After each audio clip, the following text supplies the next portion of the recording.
L'Irak s'apprête à abaisser l'âge légal du consentement de 18 à 9 ans, permettant ainsi aux hommes d'épouser de très jeunes filles. Le Parlement irakien, dominé par une coalition de partis musulmans chiites conservateurs, s'apprête à voter un amendement qui annulerait la loi sur le statut personnel du pays. Cette législation, également connue sous le nom de loi 188, a été présentée comme l'une des plus progressistes du Moyen-Orient lorsqu'elle a été introduite en 1959. Elle fournit un ensemble de règles générales qui régissent les affaires des familles irakiennes, quelle que soit leur appartenance religieuse. En plus de l'abaissement de l'âge légal du mariage de 18 à 9 ans, l'amendement priverait aussi les femmes de leur droit au divorce, à la garde des enfants et à l'héritage. Selon le Fonds des Nations Unies pour l'enfance, 28% des filles en Irak sont mariées avant l'âge de 18 ans. Et d'après la mission d'assistance des Nations Unies en Irak, 22% des mariages non enregistrés concernent des filles de moins de 14 ans. Raya Faik, coordinatrice d'une coalition opposée à ce projet de loi, s'est exprimée auprès du Guardian. C'est une catastrophe pour les femmes. Cette loi légalise le viol des enfants. Ce n'est pas la première fois que les partis chiites en Irak veulent modifier la loi sur le statut personnel. Mais leur tentative avait échoué en 2014 et en 2017, en grande partie grâce à l'opposition des femmes irakiennes.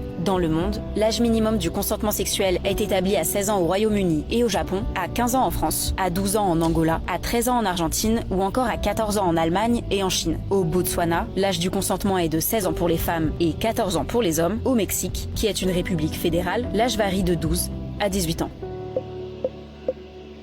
Et voilà ce qu'on appelle être dans un égarement évident. Ça, c'est pas nous, ça, c'est des égarés, tout simplement.